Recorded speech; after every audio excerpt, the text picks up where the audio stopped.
예배는 하나님 앞에 드리는 공연과도 같습니다. 그러기에 이 무대 앞자리가 예배의 무대가 아니고요, 이 말씀을 들으시는 성도님들의 자리가 무대이고, 성도님들 한 분 한 분은 하나님 앞에 선 연기자, 주연 배우입니다. 하나님은 관객석에 계신 관객이시죠.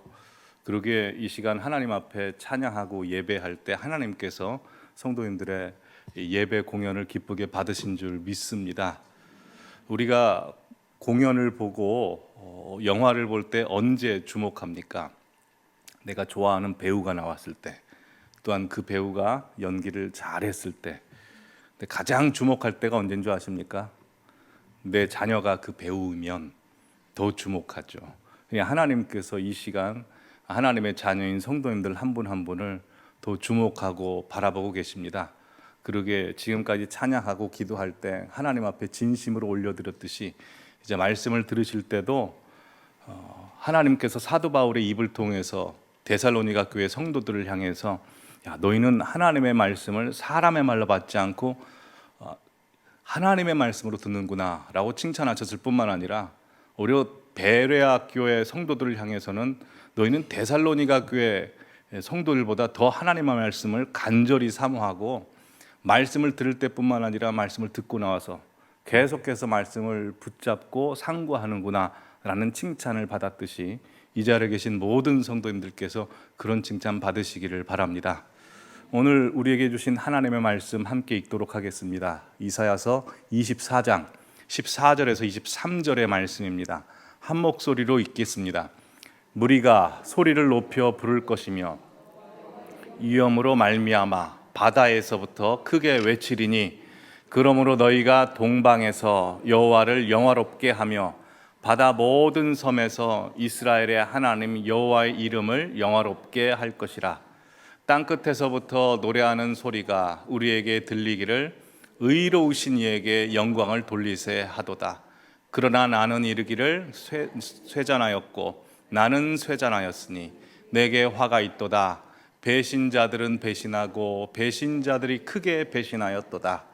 땅의 주민아, 두려움과 함정과 올무가 내게 이르렀나니, 두려운 소리로 말미암아 도망하는 자는 함정에 빠지겠고 함정 속에서 올라오는 자는 올무에 걸리리니, 이는 위에 있는 문이 열리고 땅의 기초가 진동함이라.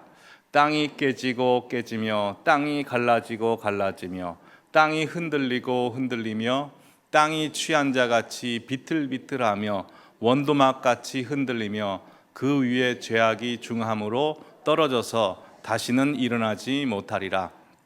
그날에 여호와께서 높은 데에서 높은 군대를 벌하시며 땅에서 땅의 왕들을 벌하시리니, 그들이 죄수가 깊은 옥에 모임같이 모이게 되고 옥에 갇혔다가 여러 날 후에 형벌을 받을 것이라.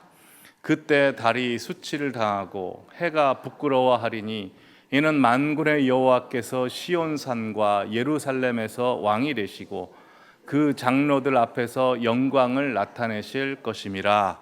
아멘. 오늘은 본문 말씀 바로 들어가도록 하겠습니다. 이사야서 1장부터 5장까지는 남유다 백성들과 지도자들을 향한 하나님의 심판의 메시지였습니다. 그러다 6장에서 우시야가 죽었을 때 성전에 들어간 이사야가 하늘 성전 예배 하나님의 임재를 봅니다. 그리고 나서부터 이사야의 예언의 판도가 달라집니다. 그래서 7장부터 12장까지 예수님의 초림, 또한 예수님의 성육신과 십자가, 그리고 부활, 그리고 예수님의 다시 오심, 새하늘과 새 땅까지 예언의 말씀을 선포합니다. 그리고 예수님께서 최종적으로 오실 때 일어나는 심판에 대해서 예표하는 내용이 13장부터 24장 오늘 본문까지입니다. 그런데 13장부터 오늘 본문 바로 앞에 23장까지는 나라 하나하나의 심판을 말씀하십니다. 그래서 그 나라마다 심판하게 되는 특징을 말씀을 했습니다. 그리고 오늘 성도님께서 보신 24장은 최종 심판의 우주적인 심판을 말씀하고 있습니다. 그래서 오늘 새벽에 1절부터 13절까지 말씀을 보셨는데요. 하나님의 심판이 말하자면 창조 이전으로 돌리시는 것 같은, 땅이 혼돈하고 공허하고 흑암이 깊음에 있고 질서가 다 흐트러져서 왕과 제사장과 일반 백성들의 구분과 질서가 다 사라져버리고 그냥 모두 다 멸망당하는 그 심판에 대해서 말씀을 하시는데, 그 심판은 하나님께서 심판하셨기 때문에 벌어지는 것이 아니고 영적 현실은 원래 그랬는데 하나님의 심판의 날이 도래하자 그것이 물리적으로 그렇게 보여지는 것을 말씀합니다. 그래서 모든 사람들이 그렇게 다 심판을 당하는데 그럼에도 불구하고 하나님께서는 꼭 남은 자들을 두셔서 구원받는 백성이 되게 하시고, 그 남은 자는 하나님의 약속을 이어가게 하시는 사람들이죠. 그리고 오늘 성도님께서 읽으신 이제 말씀으로 이어집니다. 오늘 말씀 보여주시면 14절에 무리가 소리 높여 부를 것이며 여호와의 위엄으로 말미암아 바다에서부터 크게 외치리니라고 되어 있습니다. 모든 사람들이 멸망당한다고 했는데 구원받고 돌아오는 사람이 있습니다. 그 사람들 무리라고 하는데 그 무리의 정체가 누굽니까? 영어 성경 보시면 명확해지죠. But all who are left, 남은 자들이라는 겁니다. 그러면 남은 자들은 어디에서 오는 사람들일까요? 자, 파란 글씨로 다 기록해 놨는데요. 보시면 바다에서부터 오고, 15절에 동방에서 오고, 또 동방에 어디서부터 옵니까? 바다 모든 섬에서 오고, 16절에 보시면 땅끝에서부터 온다. 성경에서 바다, 동방, 땅끝, 섬, 이건 다 이방인들입니다. 이방인들이 구원을 받게 될 것이다. 누구를 향한 말씀입니까? 오늘 우리를 향한 말씀입니다. 이 말씀이 기록되고 선포되었을 때가 2700년 전입니다. 당시 남유다 백성들은 자기들만 구원받을 줄 알았죠. 유대 특수주의, 선민 사상에 있어서. 그 시대 사람들이 지금 우리를 보면 깜짝 놀랄 일입니다. 깜짝 놀라셔야 되는데, 이게 그 당시 사람들이 이걸 보면 정말 놀랄 수 있는 겁니다. 전혀 하나님을 모르는 백성들이 지금 하나님을 외치고 믿고 있는 겁니다. 남은 자가 돼서. 보면 보여주시면, 그럼에도 불구하고 그 남은 자가 돌아오는데 백성 구원을 받는데 24장 16절 하반절에 보면 이사야의 반응은 그 환상과 그 말씀을 듣고 나는 쇠잔하였고 쇠잔하였다, 내게 화가 있도다 라고 고백합니다. 왜냐하면 배신자들은 배신하고 배신자들이 크게 배신하였다, 반복해서 배신했다고 이야기합니다. 이 무슨 말일까요? 예수님께서 십자가 지실 때 제자들과 모든 무리들이 다 배신했죠. 근데 이거 궁극적으로 어떤 배신을 이야기하는지 아십니까? 마지막 날에 배도하는 일이 있을 거라고 말씀했습니다. 데살로니가 후서 2장 3절 말씀 함께 읽어보실까요? 누가 어떻게 하여도 너희가 미혹되지 말라. 먼저 배교하는 일이 있고 저 불법의 사람 곧 멸망의 아들이 나타나기 전에는 그 날이 이르지 아니하리니. 그 날이 오기 전에 있는 것이 무엇입니까? 배신하는 일이 있다는 겁니다. 그래서 디모데전서 4장 1절에 사도 바울이 성령께서 가르쳐 주십니다. 무엇을 가르쳐 주시냐면 후일에, 이 후일이 언제냐면 영어 성경에 in the last time, 마지막 때, 마지막 날에 어떤 사람들이 믿음에서 떠납니다. 그래서 미혹하는 영과 귀신의 가르침을 따르리라 하셨으니, 해서 배도하는 일이 있게 된다는 말씀이죠. 그래서 하나님께서는 배도하는 사람과 죄 지은 사람을 심판하시는데 어떤 식으로 심판하시는지 말씀 보여주시면 이사야로 돌아와서 18절에 두려운 소리로 말미암아 도망하는 자는 도망을 했는데 함정에 빠집니다. 근데 그 함정에서 다시 기어 올라오는 사람은 또 올무에 걸린답니다. 이 무슨 말씀입니까? 심판을 피할 수 있는 사람 아무도 없다는 말씀입니다. 왜냐하면 그 심판이 위에 있는 문이 열립니다. 하늘이 갈라집니다. 하늘이 열려서 심판이 오고, 하늘만 갈라져서 오는 것이 아니고 땅의 기초가 진동해 버립니다. 여러분, 사람이 발로 밟고 있는 터전이 흔들리면 피할 수 있는 데가 없죠. 그렇게 심판이 온다는 겁니다. 그래서 19절에 보면 그 현상을 땅이 깨진다, 땅이 갈라진다, 땅이 흔들린다.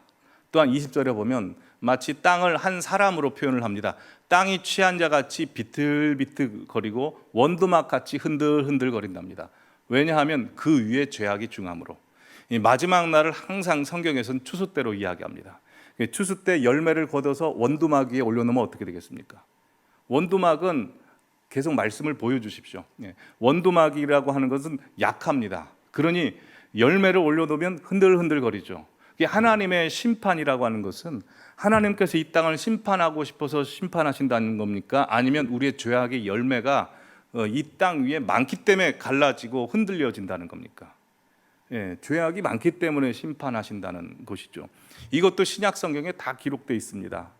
히브리서 12장 26절에 보면 그때에는 소리가 땅을 진동합니다. 또한 이것은 약속했습니다. 땅뿐만 아니라 어디가 진동하리라? 하늘도 진동하리라. 예. 베드로후서 3장 10절 12절도 이렇게 말씀합니다. 주의 날이 도둑같이 오리니 하늘이 큰 소리로 떠나가고 물질이 뜨거운 불에 풀어지고 땅과 그 중에 있는 모든 일이 드러나게 됩니다. 흔들리면서. 그래서 하나님의 날에 임하기를 바라보고 간절히 사모하라. 왜냐하면 그날에 하늘이 불에 타서 풀어지고 물질이 뜨거운 불에 녹아진다라고 말씀을 합니다. 자, 그래서 어떤 일이 벌어지냐면 결국 이사야서 24장 21절부터 보시면 그날에 여호와께서 높은 데서 높은 군대를 벌하시며 높은 데서 높은 군대를 벌하신다는 건 무엇일까요? 하늘의 전쟁, 영적인 하늘의 전쟁이 있습니다. 하늘에 있는 모든 군대 천군 천사들과 지옥에 있는 땅의 모든 악한 영들이 전쟁을 벌입니다.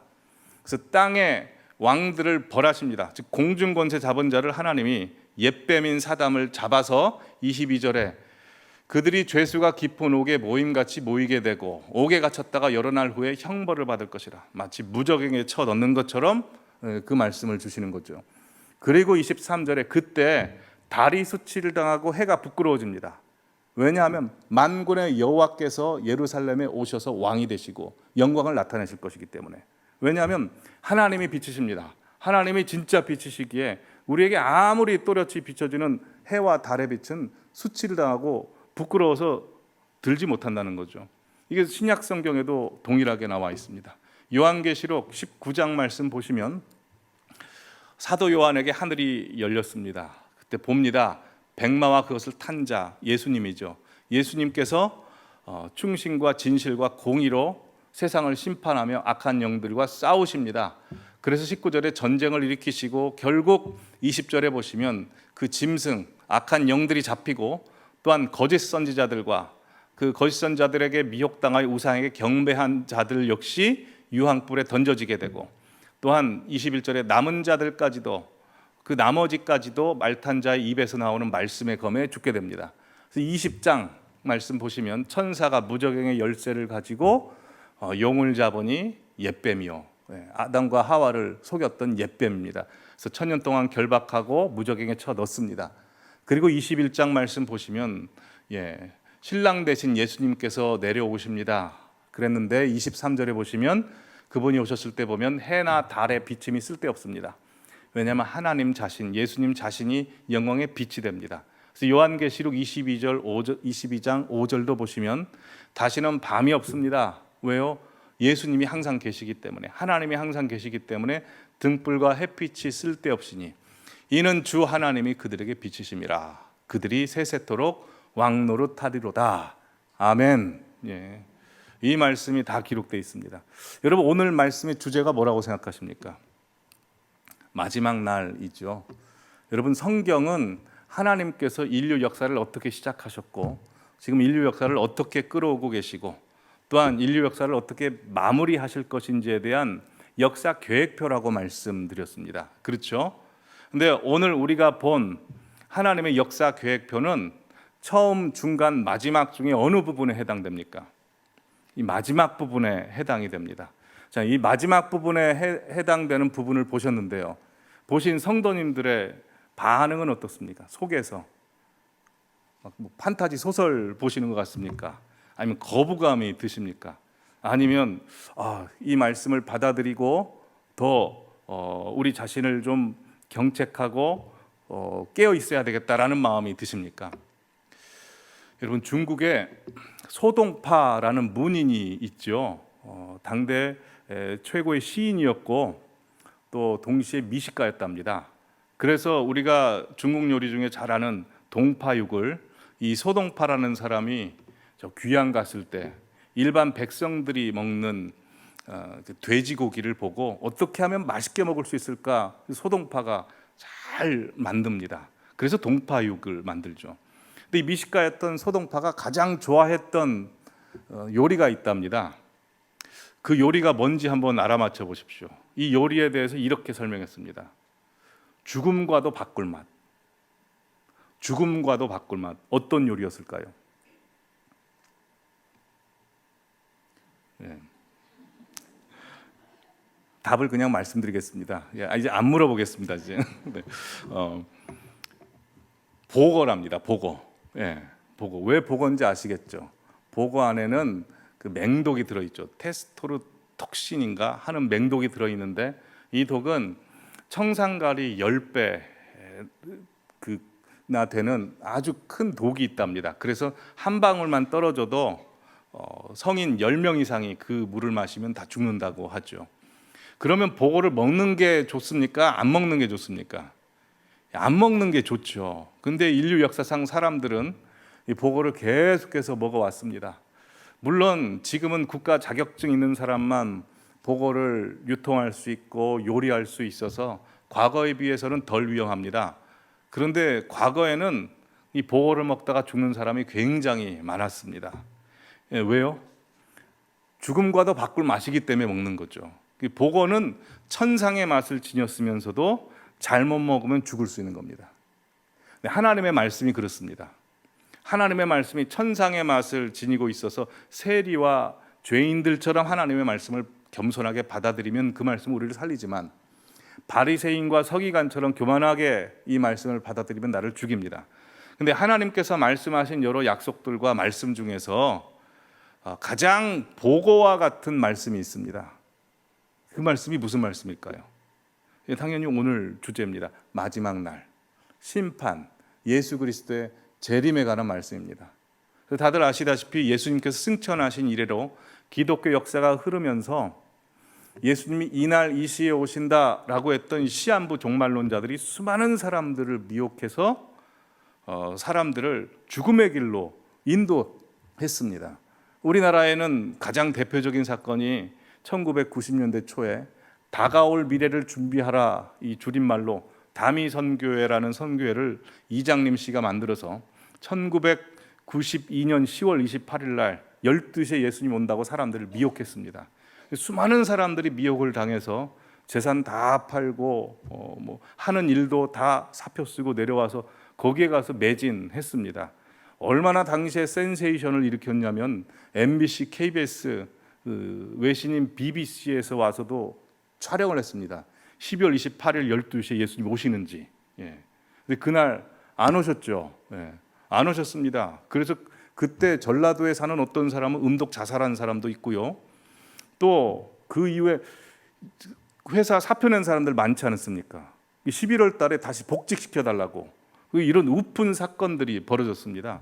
그래서 그 이후부터 우리 한국 교회는 예수님의 재림과 이 종말, 심판이라고 하는 것은 마치 주홍글씨처럼 금기어가 돼서 이야기를 하지 못하게 되어버렸죠.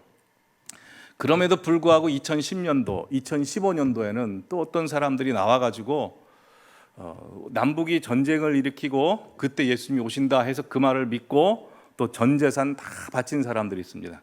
이렇게 몇 날 몇 시에 온다 하는 사람들의 특징이 뭐냐면 사람들로 하여금 탈현실화, 탈사회화를 하게 하죠. 그래서 전 재산을 다 받습니다. 거짓 선지자들의 특징은 무조건 돈으로 가더라고요. 돈으로. 그래서 그때부터 이 종말, 예수님의 재림, 마지막 때라고 하는 것은 우리에게 보고의 독처럼 그렇게 여겨졌습니다. 자, 그러면 근데 사실 이런 사건이 벌어질 것을 성경에 보면 다 기록하고 있습니다. 예수님께서 말씀하셨습니다. 마태복음 24장 5절 말씀 보면 많은 사람이 내 이름으로 와서 이르되 나는 그리스도라 하여 많은 사람을 미혹하리라. 그때 사람이 너희에게 말하되 보라 그리스도가 여기 있다 혹은 저기 있다 하여도 믿지 말라. 거짓 그리스도와 거짓 선지자들이 일어나 큰 표적과 기사를 보며 할 수만 있으면 중요합니다. 누구를요? 택하신 자들도 미혹하리라. 택하신 자들을 미혹하기 위해서 시한부 종말론자들이 생깁니다. 자, 그렇다면 우리는 이 성경의 예수님의 마지막 남은 약속인 재림, 종말, 심판에 대해서 어떻게 접근해야 될까요? 그냥 말씀을 우리가 보고 안 보고도 살지 않습니까? 그렇듯이 이 말씀은 그냥 덮어놓고 그냥 함께 나누지 않는 것이 좋을까요? 아니면 그냥 간간히 생각날 때마다 꺼내서 함께 말씀을 나누는 게 좋을까요? 어떤 게 좋다고 생각하십니까? 여러분, 보고는 천상의 맛이라고 했죠. 마찬가지로 예수님의 다시 오심과 재림, 최후의 심판이라는 것은요, 이 재림 신앙, 종말 신앙을 갖고 있는 사람은 그 어떤 사람들보다도 하나님께서 인정하시는 가장 빛나는 믿음을 가질 수 있습니다. 다들 아시다시피 우리나라 일제시대 때, 그리고 6.25 때, 60년, 70년 때 참 못 살았었을 때는 이 강단에서 흘러나오는 대부분의 메시지가 천국 아니면 예수님의 재림이었습니다. 목사님들이 당시에는 그 말씀을 가장 많이 강력하게 선포하셨고, 또 성도님들 역시 그 메시지를 가장 기뻐하고 도전을 받고 다 걸었습니다. 그래서 그 메시지를 들으면 듣는 사람마다 항상 예수님 다시 오심을 생각하며 믿음을 고백했을 때 어떤 일이 벌어지죠? 주기철 목사님, 손양호 목사님처럼 순교하시는 분들이 많았습니다. 그 두 분이 대표적인 분들이지 사실 순교하신 분들 한국교회에 굉장히 많습니다. 그러기에 이 재림신앙, 종말신앙이라고 하는 것은 우리로 하여금 하나님 앞에 섰을 때 가장 빛나고 아름답게 만들 수 있는 천상의 맛을, 신앙의 맛을 갖게 해주는 말씀입니다. 자, 그렇다면 이 보고와 같은 이 마지막 때 말씀을 우리가 어떻게 해야 되겠습니까? 항상 기억해야 됩니다. 그리고 항상 나눠야 됩니다. 여러분, 성경의 여러 가지 주제 중에 하나님의 말씀 중에 이 마지막 날에 대한 말씀이 많을까요, 적을까요? 성경 1189장 중에 150장입니다. 여러 메시지 중에 가장 많은 말씀이 마지막 날에 대한 말씀입니다.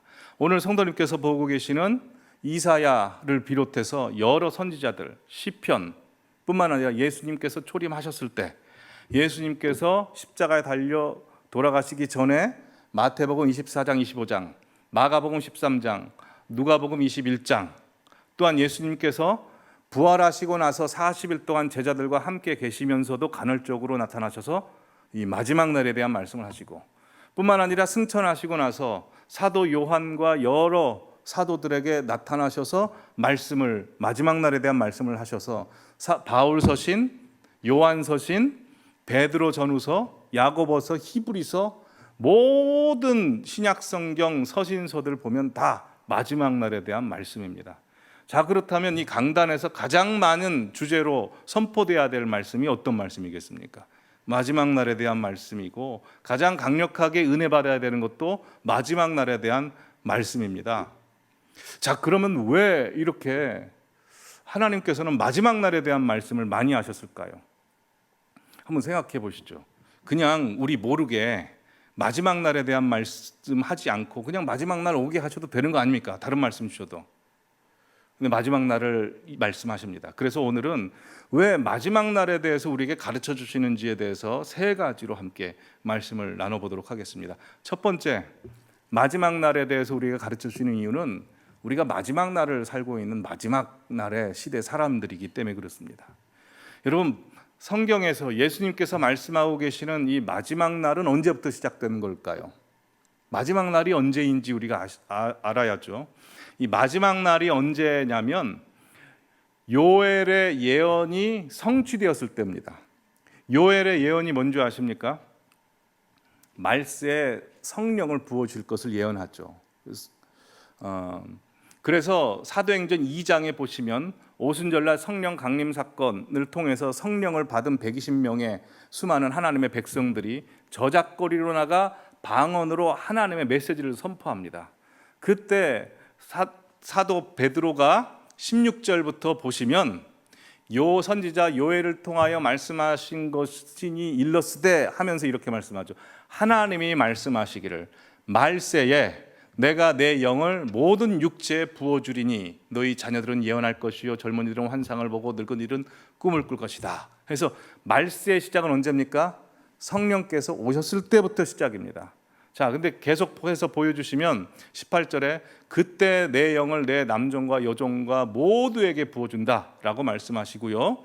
또 내가 위로 하늘에서는 기사를, 아래로 땅에서는 징조를 베풀리니 곧 피와 불과 연기로다 하면서 20절에 보시면 주의 크고 영화로운 날이라고 말씀합니다. 주의 크고 영화로운 날은 말세와 동일한 날입니까? 다른 날입니까? 다른 날이죠. 예. 주의 크고 영화로운 날은 언제냐면 진짜 심판의 날, 예수님께서 재림하셨을 때입니다. 즉 이 날이 만만치 않기 때문에 주의 영을 부어주신다라는 것이고 그때부터가 말세라는 거죠. 그러기에 오늘 이 자리에 계신 성도님들이 지금 말세 시대를 살고 있습니다. 한번 생각해 보시죠. 오늘 이사야의 말씀 2700년 전에 말씀이 선포됐습니다. 그럼 이 마지막 날에 대한 성경에 기록된 말씀은 누구를 목적으로 해서 말씀하시는 겁니까? 성도님들을 위해서 목적으로 말씀한 겁니다. 이게 굉장히 놀랍지 않습니까? 이 이사야는 우리를 알지도 못합니다. 그런데 하나님께서는 우리를 기억하셔서 우리가 마지막 시대 사람이기 때문에 성경에 150장에 걸쳐서 마지막 때에 대해서 말씀을 하신 겁니다. 그러기에 우리가 가장 많이 나눠야 되는 말씀도, 가장 깊이 생각해야 되는 말씀도 마지막 때 하나님의 오심, 예수 그리스도의 다시 오심에 대해서 항상 생각해야 된다는 것이죠. 그런데 우리 현실이 어떻습니까? 마지막 날에 대한 말씀을 많이 나눕니까? 잘 안 나눕니까? 마지막 날에 대한 말씀을 좋아합니까? 별로 안 좋아합니까? 별로 안 좋아하죠. 그리고 잘 안 나눕니다. 왜 그렇게 됐을까요? 두 번째, 마지막 날에 대해서 성경이 그렇게도 많이 말씀하고 있는 이유가 있습니다. 인류가 생긴 이래로 성도들을 향한 마귀의 공격이 가장 강력할 것이기 때문입니다. 마지막 날 심판의 메시지의 초점은 누구에게 있습니까? 우리를 심판하는 데 초점이 있고 악한 사탄 마귀에게 있습니다. 악한 사탄 마귀도 자기가 곧 완전히 끝난다는 걸 알고 있습니다. 그러면 한번 입장 바꿔 한번 생각을 해보시죠. 사탄의 입장에서 내가 끝날 걸 알고 있습니다. 그럼 사탄이 해야 될 게 무엇입니까? 사탄에게 감정이입이 잘 안 되십니까? 사탄에게 감정이입을 해보면 어떻게든 마지막 날을 지연시켜야 됩니다. 그렇지 않습니까? 그러면 지연시키기 위해서 가장 좋은 방법이 뭘까요? 마지막 날을 지연시키기 위해서 가장 좋은 방법은 하나님께서 사랑하시는 자를 인질로 삼아버리는 겁니다. 자기 백성으로 삼아버리죠. 강도털이나 영화 보면 마지막 버틸 때 인질 삼지 않습니까? 그런 것처럼 악한 사탄 마귀가 이 시대에 택한 사람들을 인질 삼는 시대입니다. 그러니 어마어마한 공격이 있습니다. 제 말씀이 아니고요, 하나님 말씀입니다. 요한계시록 12장 12절 말씀 우리 다 함께 읽어보실까요? 그러므로 하늘과 그 가운데 거하는 자들은 즐거워하라. 그러나 땅과 바다는 화 있을진저 이는 마귀가 자기의 때가 얼마 남은 줄을 알므로 크게 분내어 너희에게 내려갔음이라. 하늘에 거하는 자는 즐거워하랍니다. 왜? 하늘 전쟁은 이미 끝났습니다. 주님께서 승리하셨습니다. 근데 거기서 완전히 패한 악한 사탄 마귀가 지금 땅에 내려와서 우리에게 와서 우는 사자처럼 틈을 보고 지옥 백성 만들려고, 인질로 삼으려고, 그래야 하나님 마음 약해지니까, 그래서 멸망의 시대가 다가오지 않으니까 그 볼모 잡는다는 겁니다. 그래서 아까 보셨다시피 디모데전서 4장 1절에 보시면 사람들을 믿음에서 계속 떠나게 하는 게 악한 사탄 마귀의 역사입니다. 그럼 악한 사탄 마귀가 성도님들로 하여금 믿음에서 떠나게 하기 위해서 어떤 방법을 할까요? 총 4가지 방법, 크게 4가지 방법을 씁니다. 예수님께서 다 말씀하신 겁니다. 보여주시죠. 첫 번째, 미혹입니다. 여기저기 그리스도가 있다라고 하고, 또한 말씀을 혼잡게 합니다. 말씀을 혼잡게 한다는 것이 무엇인지 이따 또 말씀을 드리겠습니다. 그래서 미혹받지 않기를 조심하라 라고 말씀하셨습니다. 두 번째, 사탄의 공격, 물리적인 박해와 핍박입니다. 사람들이 환난에 넘겨주고 너희를 죽인다, 박해한다, 감옥에 갇힌다. 실제로 지구상에서 지금 많은 일들이 벌어지고 있죠. 북한이나 아프리카나 여러 아시아 국가들, 아랍에서. 자, 또한 세 번째 사단의 공격이 무엇입니까? 천재지변, 전쟁, 재앙입니다. 나라가 나라를 대항하여 전쟁이 일어나고 지진이 있습니다. 일본 같은 경우에는 하나님께서 이런 천재지변 사단의 공격을 통해서 계속해서 메시지를 주고 있는 것 같다는 생각이 드시지 않습니까? 예, 일본뿐만 아니라 여러 나라들이 또 그렇습니다. 네 번째 사단의 공격, 생활의 즐거움과 염려. 예, 마지막 때는 노아의 때와 같다고 그랬습니다. 홍수가 임박했는데 사람들이 그냥 자기 일상에 취하는 겁니다. 먹고 마시고 장가들고 시집가고 멸하기까지 깨닫지를 못합니다. 누가복음 21장 34절도 그러니 스스로 조심하랍니다. 왜요? 생활의 염려로 마음이 둔해져서 뜻밖의 그날이 덫같이 너에게 임하리라 라고 말씀합니다. 이 네 가지입니다. 이게 지금 지구상에 간헐적으로 다 이루어지고 있습니다. 예, 미혹, 물리적인 박해, 핍박, 천재지변, 전쟁, 재앙, 네 번째 생활의 즐거움과 염려. 자, 이 네 가지 공격 중에 지금 우리가 중요하죠. 성도님들이 중요합니다. 성도님들에게 사단이 가장 많이 공격하고 있는, 가장 강력하게 공격하고 있는 게 어떤 거라고 생각되십니까? 몇 번이요? 4번이죠. 예, 4번이 굉장히 강력합니다. 지금 이 시대. 예. 지금 마지막 날에 대한 메시지가 선포되고 있는데 약간 눈꺼풀이 이제 내려가시는 분들이 많아요. 예. 예. 아까 전에도 말씀드렸다시피 이 마지막 날에 대한 말씀, 주님 다시 오신다는 말씀은 인간이 육신적인 고통이 있으면 사람이 영이 민감해지기 때문에 본질을 찾습니다.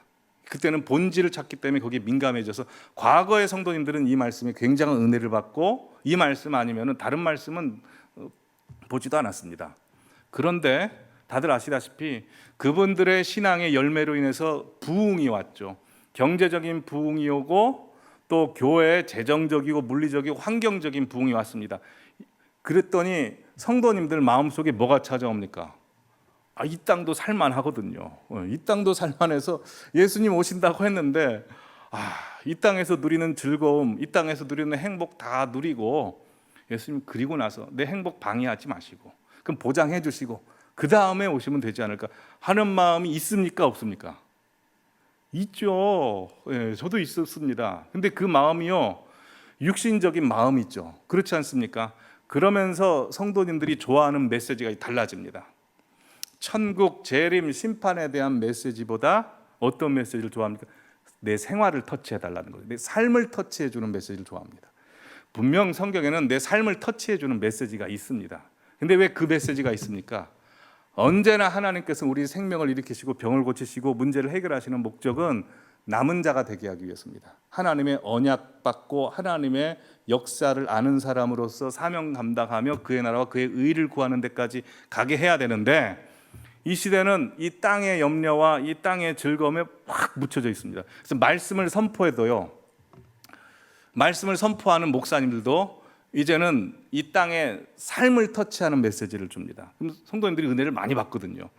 많이 받고 그 다음에 하늘로 가야 되는데 하나님의 뜻으로 가야 되는데 그냥 거기서 묻혀버립니다. 말씀이 묻혀버립니다. 그래서 노골적으로 말씀을 드리면 말씀을 전하는 목사님들도 그렇고 말씀을 받는 성도님도 그렇고 금송아지 신앙이 됐습니다. 모세가 시내산에 올라갔죠. 하나님의 말씀을 받습니다. 그동안에 없었을 때 이스라엘 백성들이 두려워하자 아론에게 나가서 우리를 이끌어준 하나님을 좀 만들어 달라라고 요청을 합니다. 아론이 하나님을 직접 봤습니까? 본 적이 없죠. 근데 아론이 만들어야 되는 것, 그래 이스라엘 백성들이 원하는 모습으로 만들자 해서 생각하는 것이 애굽 땅에서 금송아지가 있었거든요. 이 금송아지를 갖고 가서 만드는 겁니다. 말하자면 이 땅이 그런 거죠. 성도님들이 원하시는 주제로 설교를 합니다. 금송아지를 만들어냈죠. 그럼 성도님들 역시 금송아지 설교를 굉장히 좋아하고 목회도 금송아지 목회를 하고 금송아지 목회를 따라갔죠. 그래서 교회를 많이 그냥 불리고 하는 것만 제가 너무 노골적으로 말씀하는 것 같죠. 근데 성경에 다 나온 말씀이고요. 또 하나님께서 저에게 깨닫게 해주신 것입니다. 디모데후서 3장 1절부터 보시면 다 현상이 말씀합니다. 다들 아시다시피 말세 때 고통당하는 현상에 대해서 말씀하는데 2절부터 4절까지 쭉 나오는데 처음과 마지막의 핵심 그 모든 내용을 감싸는 키워드가 있습니다. 뭡니까? 사랑이죠. 사랑. 하나님을 사랑해야 되는데 자기를 사랑하게 되고 쾌락을 사랑하게 돼서 하나님보다 더 사랑하게 됩니다. 사랑이 변질됐습니다. 그래서 사랑이 누구 쪽으로 변질됩니까? 자기에게 변질이 되죠. 그래서 5절에 경건의 모양인시나 경건의 능력은 부인한다는 말씀이 뭐냐면 하나님의 말씀을 전하고 하나님의 말씀을 받는데 하나님의 말씀은 겉모습은 다 신성합니다. 그러나 그 말씀의 핵심이 누구에게 있는 겁니까? 하나님 뜻에 있지 않고 자기 삶에 있죠. 자기 자신에게 있습니다. 자기 숭배에 있습니다. 그러니 경건의 능력이 없습니다. 왜요? 하나님의 말씀은 하나님의 뜻대로 선포되고 뜻대로 순종해야 능력이 나갑니다. 아니면 다 헛것이라는 겁니다. 이 말씀 자체도 그렇습니다. 그래서 이 같은 자들에게서 내가 돌아서라 라고 말씀하고 있고요. 이런 현상이 무슨 현상인지 6절 7절까지 나아가야 이 말씀이 완성됩니다. 보시면 6절에 그들 중에 남의 집에 가만히 들어가 어리석은 여자를 유인하는 자들이 있으니 라고 되어 있는데 성경에서는 여자라고 하는 것은 항상 성도고 교회입니다. 근데 남의 집에 가만히 들어가 유인하는 자가 어떤 자이겠습니까? 말씀을 맡았다고 하는 종들입니다. 말씀을 맡았다고 하는 종들이 어떻게 전하는 겁니까? 자기 욕심에 끌리는 바 되니 자기 안위를 위해서 자기 자신을 위해서 말씀을 전합니다. 그리고 그 말씀을 자기 자신을 위해서 전하니 상대방들이 좋아하는 말씀을 전하겠죠. 그러니 그 말씀에 끌린 바 되어 7절 같이 읽어보실까요? 시작. 항상 배우나 끝내 진리의 지식에 이를 수 없느니라. 예, 성경 공부 많이 하고 많이 배웁니다. 그런데 진리의 지식에 이르지 못한다. 이 말씀이 여기까지 가게 됩니다. 금송아지 신앙이라고 하는 거죠. 이런 마지막 때는 추수 때입니다. 추수 때는 모든 걸 모으는 겁니다. 신앙의 열매도 모을 뿐만 아니라 메시지도 하나님이 정말 하고 싶으신 메시지가 강단에서 터져 나와야 되고 그 메시지에 우리가 반응하고 자극되어야 되는 것입니다. 그런데 하나님께서 가장 안타까워하시는 게 이 부분입니다. 이 부분입니다. 한국교회 강단을 통해서도 그렇고 여러분 설교자들이 말씀의 종들이 말씀이 확 달라지는 경우가 있습니다. 언제인 줄 아십니까? 이사야서 6장에 보면 이사야가 하늘문이 확 열려서 하나님을 뵀을 때입니다. 사도 바울이 언제부터 성경을 기록할 수 있게 된 줄 아십니까? 그가 이런 고백을 하죠. 하나님의 은혜도 다 나누는 것이 아니고 감춰야 되는 은혜가 있습니다. 근데 고린도후서 12장에 보면 내가 14년 전에 있었던 일이 있었다 하면서 3층천 경험한 것을 고백을 하죠. 그게 언제냐면 아라비아에 복음 전하지 못하고 하나님께서 가둬뒀을 때입니다. 감춰졌을 때. 그때 그 경험을 한 겁니다. 그리고 그때 예수 그리스도의 재림과 천국과 이거를 다 경험하게 하신 거죠. 그때부터 사도 바울이 성경을 쓸 수 있게 됐습니다. 그래서 그 은혜가 가장 강렬했을 때가 데살로니가 전서, 데살로니가 후서입니다. 그래서 그때 보면 예수님의 강림과 재림에 대한 메시지가 굉장히 강력하게 나오는 것이죠. 예. 저도요, 배운 대로 말씀을 전했을 때는 솔직히 몇 년 전까지만 해도 금송아지 설교를 많이 만들어냈습니다. 성도님들께서도 금송아지 신앙으로 갈 때가 많죠. 근데 하나님 그러시기 원치 않으십니다.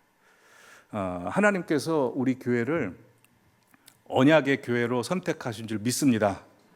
정말 믿으십니까? 예. 여러분도 다 경험하시지 않습니까? 지금 제가 4년 동안 거의 5년째 되면서 말씀을 전하는데 말씀이 계속 바뀌죠. 뭔가 제 속에서 일어난 것 같지 않습니까? 예, 뭔가 일어났습니다. 하나님께서 말씀하라고 하실 때 말씀을 드리겠지만, 예, 그래서 말씀드린 겁니다. 성도님께서 한 분 한 분 다 우리 교회 언약 백성으로 남은 백성으로 선택하셨습니다. 정말 나중에 보면 깜짝 놀라실 겁니다. 아, 이런 은혜가 우리 교회에 있었고 성도님들 한 분 한 분에게 있었다니. 여러분, 교회라고 해서 참 죄송한 말씀이니까 다 같은 교회 아니고 목회자라고 해서 다 같은 목회자가 아닙니다. 하나님께서 정말 이 시대에 쓰시는 교회가 있고 딱 택하시는 곳이 있습니다. 마치 홍수 심판 전에, 노아의 심판 전에 하나님께서 노아에게 가서 방주를 만들도록 하듯이 이 마지막 시대에 하나님께서 여러 사람들에게 메시지를 주고 보여주시고 약속을 하는데 그 하나님의 말씀을 따르는 교회와 성도와 목회자들이 적습니다. 그러기에 우리는 항상 마귀의 공격이 우리로 하여금 하나님의 진리의 말씀까지는 이르지 못하게 한다는 것을 항상 기억하고 생각해야 됩니다. 그래서 예수님께서 이런 말씀을 하시죠. 깨어 있으라. 깨어 있으라. 그리고 이 시대를 분별하라라고 말씀합니다. 여러분, 우리가 사는 이 시대에 하나님의 뜻대로 다 이루어지고 있습니다. 뿐만 아니라 하나님의 뜻대로 이루어지고 있기 때문에 이 세상 모든 역사의 배후에는 누가 있습니까? 하나님도 계시지만 사단의 손길도 있다는 것을 아셔야 됩니다. 여러분, 앨리스 베일리라는 사람 아십니까? 이 사람은 1880년대부터 1949년도까지 산 사람인데요. 누구냐면 뉴에이지 운동의 창시자입니다. 사탄 숭배자입니다. 이 사람이 한 1920년대부터 해서 보여주시면 10포인트 Strategy of New World Order, 새로운 세계 질서를 위한 10가지 전략이라고 해가지고 이걸 이제 발표했다고 이야기를 합니다. 그래서 이것 때문에 우리나라에서는 이게 진짜다, 가짜다 해서 논란이 벌어졌는데, 영문을 보니까 이렇습니다. 이 사람이 영매를 통해서 사탄과 이제 교신을 해서 이 10가지 전략을 한 번에 받은 것이 아니고 간헐적으로 받았습니다. 간헐적으로 받았고 이걸 제자들에게 이야기했을 때 제자들이 하나하나 모아가지고 이 10가지를 모은 것이 10가지 전략입니다. 근데 이 10가지 전략, 새로운 세계 질서를 위한 10가지 전략이 무엇인지 한번 보겠습니다. 첫 번째, 교육 시스템에서 하나님과 기도를 제거해야 된다. 실제로 1962년 6월 25일 날 미국 연방대법원에서 학교에서 하나님과 성경 교육을 금지하는 판결을 합니다. 두 번째, 아동들에 대한 부모의 권위를 축소시켜라. 그러기 위한 행동 강령이 아동의 권리 신장, 아동 체벌 금지, 여기까지는 좋죠. 인권을 이야기하니까. 근데 핵심이 이겁니다. 교사들로 하여금 학생들에게 너의 부모는 너에게 기도하고 성경 읽으라고 가르치라고 강요할 권리가 없다는 것을 교육하도록 하라. 세 번째, 기독교적 가정 구조를 파괴하라. 젊은이들에게 혼전 성교, 프리섹스를 장려하고 성적 쾌락이 인생 최고의 기쁨이라고 미화시켜라. 불륜, 혼외 정사를 부끄럽지 않고 긍지를 느낄 수 있는 분위기를 조성해라. 미국이나 캐나다 같은 경우는 아무렇지도 않은 이야기죠. 네 번째, 낙태를 합법화하고 낙태하기 쉽게 만들라. 낙태 전문 병원을 설립하고 학교 안 임신 진료소를 설립하라. 그리고 학생들에게 아이를 낙태할 권리는 자신에게 있다는 것을 교육시키고 교회 낙태 금지 주장이 인권을 부정하는 것이라고 교육시켜라. 다섯 번째, 이혼을 쉽게 만들고 합법화하라. 평생 결혼이라는 개념으로부터 사람들을 해방시켜라. 자신의 행복을 위해서라면 어떤 대가를 지불하더라도 네 것으로 만들어라. 그가 기혼자라 해도 당신의 것으로 뺏어라. 쉽게 이혼하고 쉽게 재혼할 수 있도록 해라. 성경적 계명의 속박에 얽매이지 마라. 여섯 번째, 동성애를 또 다른 하나의 라이프 스타일로 만들어라. 섹스 쾌락은 최고의 즐거움이기 때문에 그걸 즐기기 위해서는 방법에 제약이 없게 하라. 원한다면 근친상간, 동성애, 수간 모두를 허용해야 된다. 일곱 번째, 예술의 품격을 떨어라. 예수의 이미지를 더럽고 난잡하게 만들어라. 그러면 기독교적 가치관이 축출당하게 될 것이다. 여덟 번째, 미디어를 활용하여 반기독교적 가치를 선전하고 인간의 사고방식을 바꿔라. 아홉 번째, 하나된 일치의 믿음을 가지게 해라. 기독교만이 천국에 갈 수 있는 유일한 길이라는 식의 주장을 공개적으로 분쇄하라. 열 번째, 정부로 하여금 앞에서 이야기한 이런 것들을 법제화하게 만들고 교회로 하여금 이런 변화들을 지지하게 만들어라. 여러분, 어떻게 느끼십니까? 미국에서는 실제로 이런 일들이, 이런 사건들이 벌어지고 있죠. 우리나라는 또 어떨까요? 우리나라도 알게 모르게 정부에서 어제 뉴스를 보니까요, 교회에서 해외 선교 보내는 선교 기금이 증여세를 준답니다. 그래서 해외 선교를 많이 하는 교회는 폭탄을 맞게 될 것이라고 그런 뉴스를 봤습니다. 자꾸 이런 쪽으로 가게 됩니다. 근데 우리가 이런 사탄의 계략을 보면 더 깜짝 놀라죠. 이 하나님의 성경 말씀에서 선포되는 것보다 마치 이런 거와 마찬가지입니다. 목사님들이 교회에서 하나님이 여러분을 사랑하십니다에는 조금 뭐 그런가 보다 하다가 저 전 보러 갔는데 점집 무당이 당신은 여기 올 사람이 아니야, 교회 갈 사람이야 하면 더 은혜 받지 않습니까? 그런 것처럼 이 사단이 이런 이야기 하는데 우리가 더 신경을 쓸 수 있는데요. 근데 이 시대가 이렇게 악하다는 것을 우리가 알아야 됩니다. 모든 배후에 사단이 섞여 있을 수 있다는 걸 알고 우리는 언제나 다니엘과 세 친구처럼 내 자신을 항상 깨끗이 해야 됩니다. 마치 배가 튼튼하면 물이 들어오지 못하는 것처럼 우리가 그 바다의 악한 문화 속에 살지만 물이 들어오지 않고 그곳에서 하나님의 능력으로 활보하는 노아 방주처럼 그렇게 사시기 바랍니다. 그래서 하나님께서는 항상 시대를 분별하라고 했습니다. 바로 이 시대가 가장 성도님들의 신앙을 미혹하고 무너뜨리고 무디게 하는 시대라는 걸 항상 기억하십시오. 그래서 하나님께서 마지막 날의 메시지를 많이 말씀하시는 겁니다. 마지막으로 마지막 날에 대한 메시지를 주시는 이유 세 번째, 믿음을 지키고 하나님이 택하신 남은 자들을 구원하게 하시기 위해서입니다. 그래서 성경 말씀 보시면 땅의 모든 끝이 주님 앞에 돌아오게 하신다는 말씀이 나와 있습니다. 마태복음 보여주시면 천국 복음이 모든 민족에 증언되기 위해서 세상에 전파되어야 한다. 너는 온 천하에 다니면서 만민에게 복음을 전파하라. 시편 22편 27절 28절로 땅의 모든 끝이 여호와를 기억하고 돌아오게 하라. 성도님들 한 분 한 분에게 우리가 마지막 시대 사람이요 마지막 날에 대한 말씀을 주시는 목적은 이 시대에 하나님께서 택하신 남은 자들을 하나님 앞에 돌아오게 하는 일들을 하라고 합니다. 그래서 성경에 보시면 우리가 어떻게 살아야 되는지 베드로 전서 4장에는 이렇게 말씀합니다. 한번 4장 7절부터 11절까지 우리 함께 읽어보실까요? 만물의 마지막이 가까이 왔으니 그러므로 너희는 정신을 차리고 근신하여 기도하라. 무엇보다도 뜨겁게 서로 사랑할지니 사랑은 허다한 죄를 덮느니라. 서로 대접하기를 원망 없이 하고 각각 은사를 받은 대로 하나님의 여러 가지 은혜를 맡은 선한 청지기 같이 서로 봉사하라. 만일 누가 말하려면 하나님의 말씀을 하는 것 같이 하고 누가 봉사하려면 하나님이 공급하시는 힘으로 하는 것 같이 하라. 이는 범사에 예수 그리스도 말미암아 하나님이 영광을 받으시게 하려 함이니 그에게 영광과 권능이 세세 무궁토록 있느니라. 아멘. 보시면 첫 번째로 뭐하라 합니까? 정신 차리고 기도하랍니다. 왜요? 마지막 시대에 사는 것은 우리 힘으로 할 수 없기 때문에.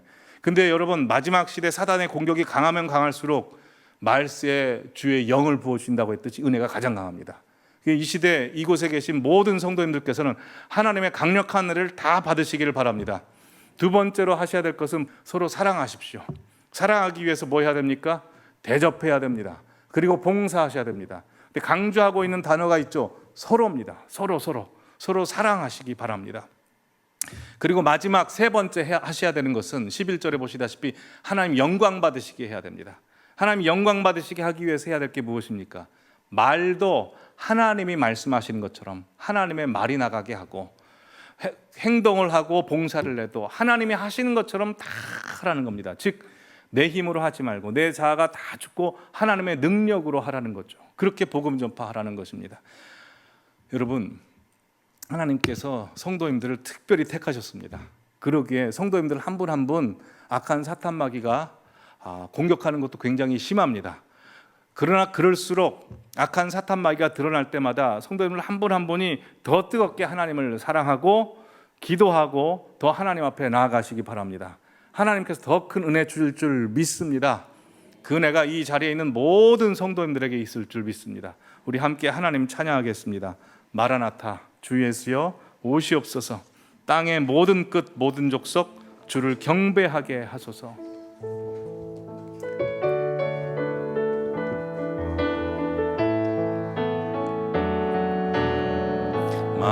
마라나타 주 예수여 어서 오시옵소서. 땅의 모든 끝 모든 족속 주를 경배하게 하소서. 마라나타 주 예수여 어서 오시옵소서.